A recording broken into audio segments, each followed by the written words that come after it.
Hello. As you know, yesterday I spent some time on clinicaltrials.gov. And the more time you spend on a website, the more familiar you become with the site design, its functionality. It's just like going into a new place, walking through that area. You enter into a building, you go into every room, and you become familiar with the architecture from the outside and the interior of the building. And once you get familiar, then it becomes a lot easier. As I mentioned, I have visited this website only a few times in a few years. But in the last 3 days, I have visited this site every day. And what I'm learning is while I'm making the video, quite a few of the things that I'm learning are at the time of making the video. So not just the content, but also the layout of the website. Now, those who are familiar with the website will just enter here and go about their business. But for those who are newcomers, what about them? Well, there's this section right at the top, COVID-19 information. Obviously, when did they put this section?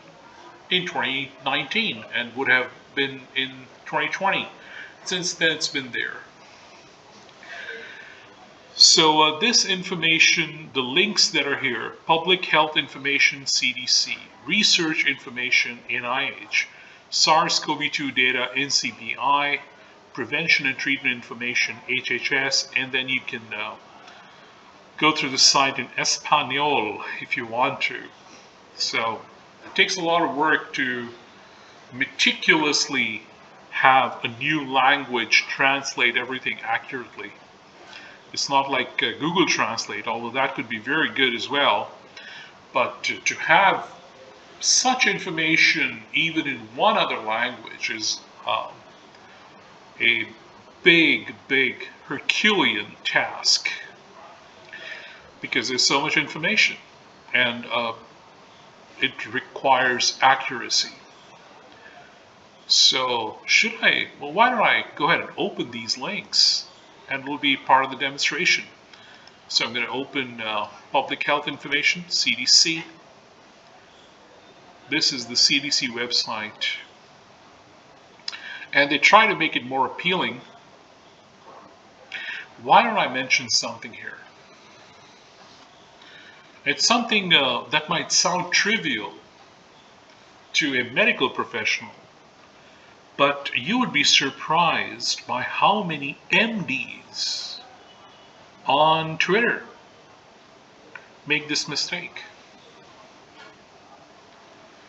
If you feel sick, first section, symptoms.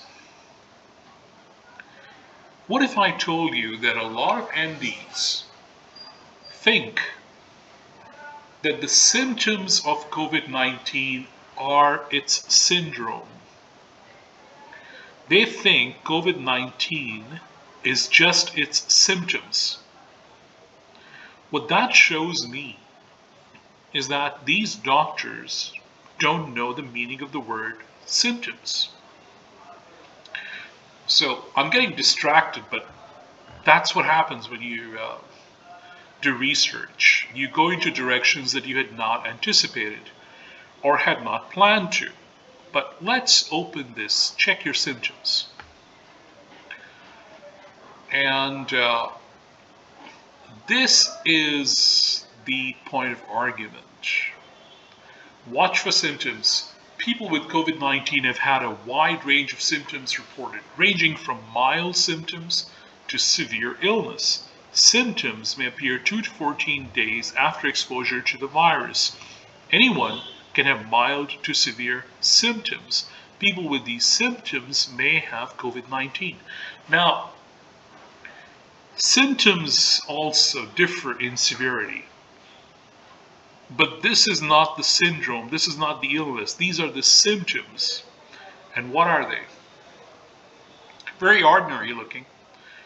Like the flu. That's exactly what people would say. It's just like the flu. And what are these? Fever or chills, cough, shortness of breath or difficulty breathing, fatigue, muscle or body aches, headache, new loss of taste or smell. I had that last year when people were first talking about the Omicron wave. I, for the first time, experienced loss of taste or smell, and I had runny eyes that lasted about a couple of hours. And then it was better than before. Maybe I sound like I'm trivializing it, but in my case, that's what it was. Sore throat, yes, I've had that. Congestion or runny nose, well, of course, I've had that too.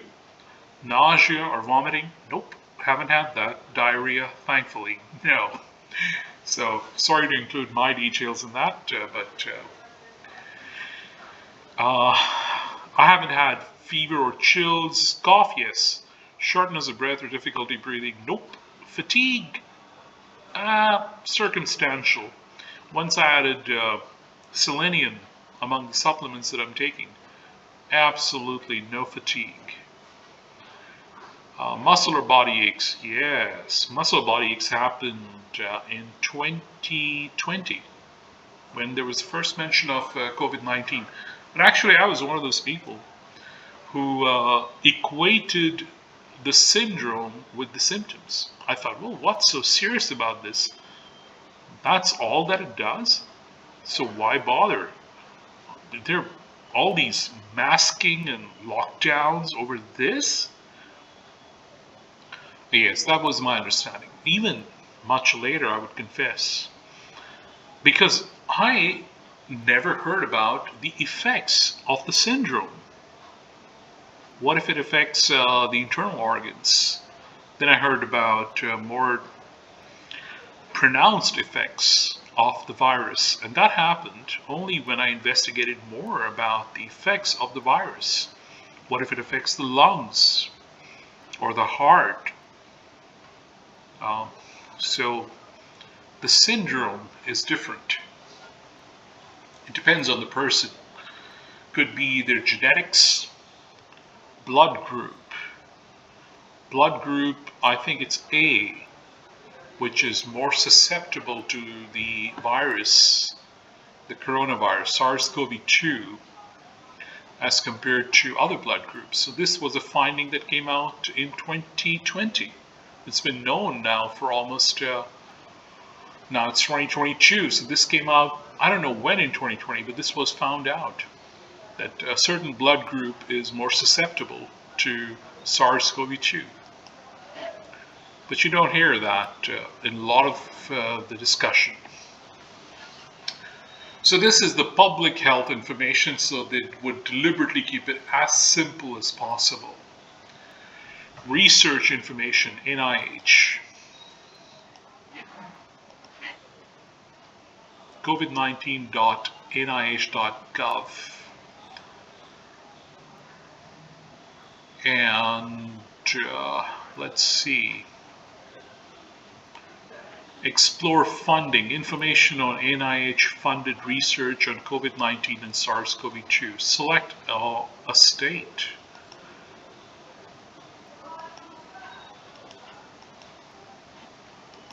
Well, that's not working, is it? All states. It just says all. Oh, you have to go to the map to select a state. Nope, doesn't work. So it's not working. It did work. Interactive. So, just a moment. I must turn off these phone notifications which I get. That's what you heard. So this is not rehearsed. I'm just doing it in real time, and there would be no editing. If a cat comes in from outside and says meow, you'll hear that too. There's no chance that's happening. Okay, so NIH has received almost $4.9 billion to date to fund important COVID-19 research, diagnostic tests, vaccines, and treatments. There's something called CARES, Coronavirus Aid, Relief, and Economic Security. You can also visit open funding opportunities to explore NIH funding opportunities. Okay, well, let's go back. And, okay, from here, because this is in relation to clinical trials. So it's saying that NIH wants to make sure that new vaccines and treatments work for everyone, not just for some. Learn more about clinical trials for COVID-19 vaccines and therapeutics and how you can participate in research. So these links would take you to their stated destination. I'm not going to spend more time here. Let's go back to the main site where I was. SARS-CoV-2 data NCBI. Let's open this link. Here we go. SARS-CoV-2 data. SARS-CoV-2 literature. Articles referencing SARS-CoV-2 and COVID-19 in PubMed. Free full text content. This is very good. I am deliberately not closing the windows because I want to preserve the links, which I will later put in the video description. So this is something I had not seen before. So SARS-CoV-2 sequence resources, genome reference sequence, explore the data, my goodness. COVID-19 clinical resources, this is amazing. This is the National Library of Medicine, National Center for Biotechnology Information. How is it that people are saying that the government is not providing information? No, these people are not researching. These people are not researching, and also there are people who are incapable of two things, of researching and understanding research. And then they blame the government. I know people like that. I've come across people like that. And there was a march in Washington yesterday. I guarantee there were doctors there who would fall into that category. Not just the crowd there, the doctors as well.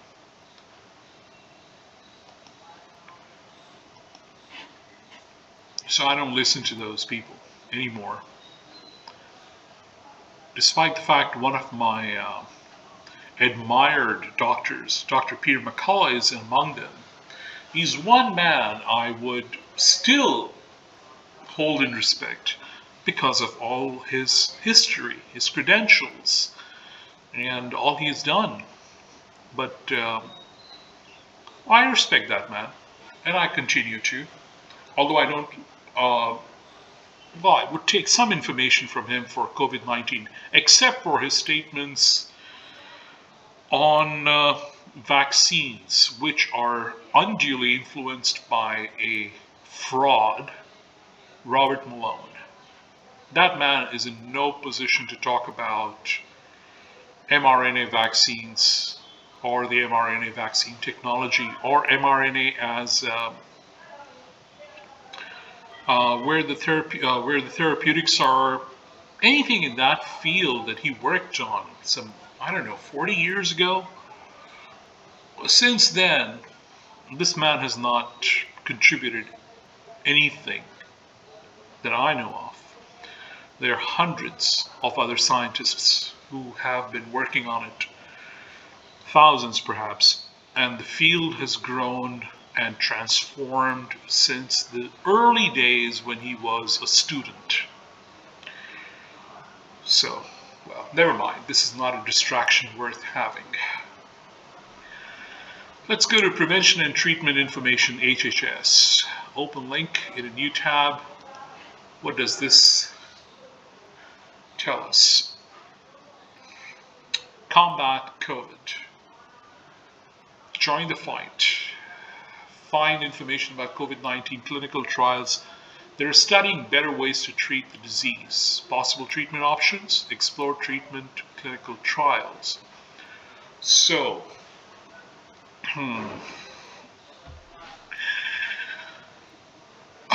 well, I'm not at all impressed with this individual, Dr. Rachel Levine.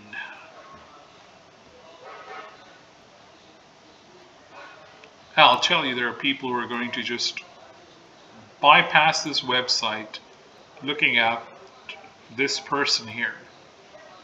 Maybe they should pay attention in appointing capable people, capable in many ways. But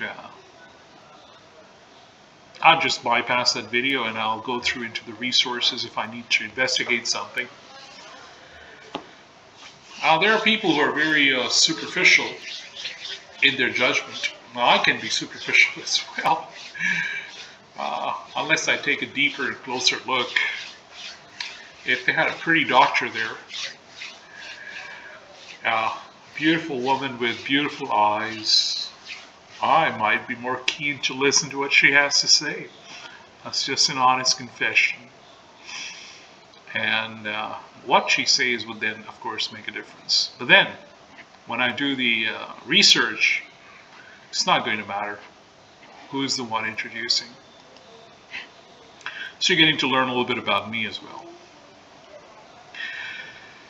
Okay, now I opened those tabs. But before opening these tabs, 1, 2, 3, 4 tabs, I had opened this. I'll show you how I got here. You see these tabs: study details, tabular view, study results, disclaimer, and then there's this tab that says how to read a study record. And I had clicked on that and come upon this page. I'm going to put the link for this in the video description as well. And this page tells you how to read a study record. I really am impressed with how much work has gone into organizing the knowledge. Because if knowledge is disorganized, it's chaotic. It's not going to be of any use. One of the great advantages of modern day technology is organizing knowledge. And Clinicaltrials.gov, this website, which is under the U.S. National Library of Medicine, has done a good job. The people who are working in the background, those you would never know about, have done a lot of work. And I haven't even tried the Clinicaltrials.gov Beta website. Should we open that? Let's be a little adventurous. See what happens. So this is okay. The format is it's more appealing, maybe a little simpler, and it is good to look at, better to look at, but the information is just the same. And you could try the beta version if you wanted to. I think this would be more mobile friendly. On a small screen device, this website might perform better. Maybe that is the reason they've done it. Otherwise, the two websites are just the same. They should be the same. The information should not be different. So this was one tab that I had opened. And how to search. This is also in relation to clinicaltrials.gov. This is another tab I had opened. So right now, how many tabs do I have open? 1. This tab where I started. This is the study conducted at, I'll show you. This is what I was looking at yesterday. The results point of contact, Peter A. McCullough, MD, MPH, organization Baylor Scott and White Research Institute. And the name of the study is Hydroxychloroquine in the Prevention of COVID-19 Infection in Healthcare Workers. So I came back to this study today, not for the study only, but to look at how the page is organized. And then I noticed these things, which I'm sharing with you now. And this video has gone up to now just close to over 20 minutes. Okay, I'm just about now coming to a close of this video.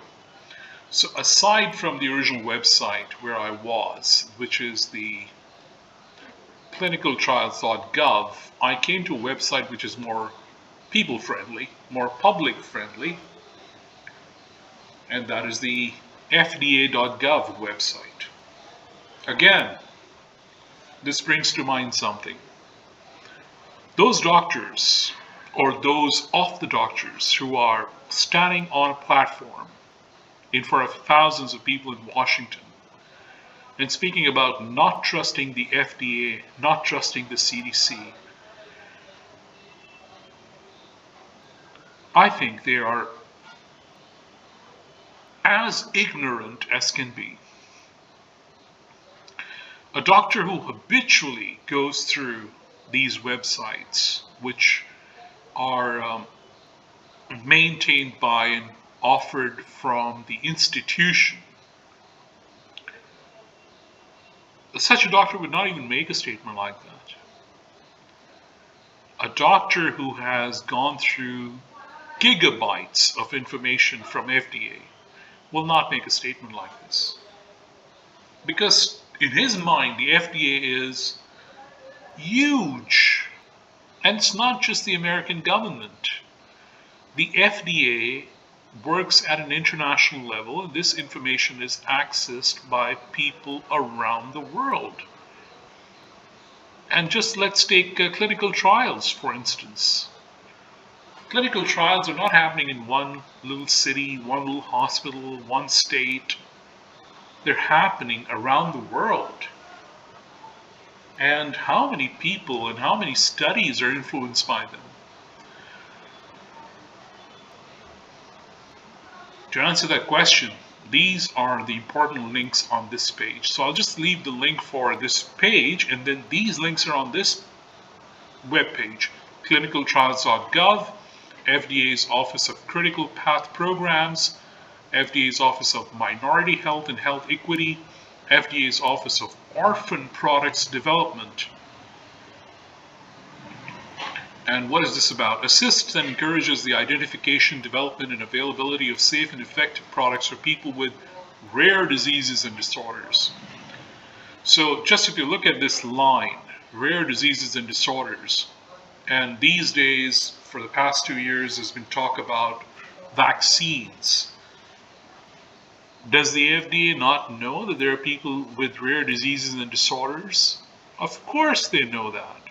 You're not going to hear that from the mouth of Anthony Fauci or that other lady, Rachel Levine. They're not supposed to memorize the whole website. That's not the reason why they are in the position they are in. Nobody on earth can put this whole website in their mind. Nobody. I don't care how much intellect you have. This would be gigabytes, terabytes worth of information through this website. So it's a waste of time to criticize the FDA or the CDC. Those who do it are ignorant. Let's just put it this way. Yes, they can criticize an aspect of these institutions, or they could criticize an official or a few officials working for these institutions. But to criticize the institution itself is the mark of insanity, stupidity, and ignorance. That's my honest opinion. Well, more links. Let's get back to here, the important thing. FDA's Office of Pediatric Therapeutics, FDA's Office of Women's Health, there's a separate section for that. HHS Office for Human Research Protections, HHS Office for Civil Rights, HHS Office of Inspector General, Medline Plus, I know about Medline Plus. I've used their service. NIH Clinical Research Trials, where we, of course, I've opened the link for that. U.S. Department of Veterans Affairs. All these links are on this one web page, and they will open a new world. Every link would open a new world. So it's now 25 minutes, over 25 minutes, and I think the more I go through these websites, the more information there is to look at. So you have to be very focused in what you're researching. And it's easy to underestimate what's in front of your eyes. This little link, FDA Archive, how many alphabets are there? 1, 2, 3, 4, 5, 6, 7, 8, 9, 10. 10 alphabets, FDA Archive. And were I to just open this link, FDA.gov Archive, how much information do you think there will be here? How long will it take you to go through the whole thing? In one lifetime, can a one person go through this whole thing? I am sure no. There's no one person who can go through the whole archive in their lifetime. Excuse me, I'm just going to pause. I'm going to mute the mic for a moment.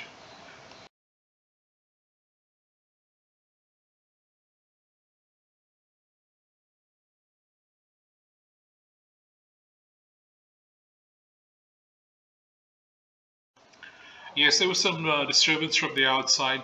I warned them. I said I'm going to make a video. I don't want disturbance, but you know how businesses and restaurants and all these things are.